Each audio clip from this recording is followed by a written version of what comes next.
Welcome back to another technical deep dive here in the debug zone.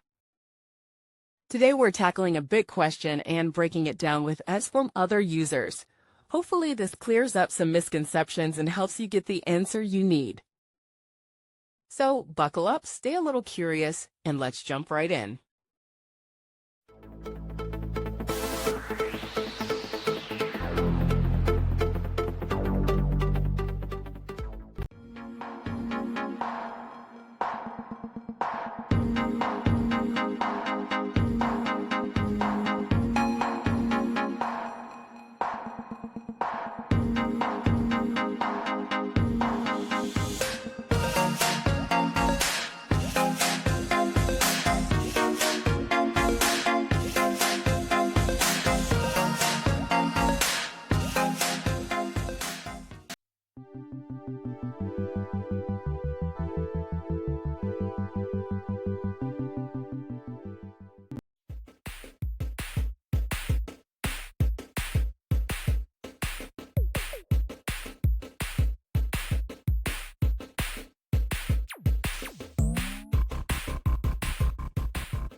And that's a wrap.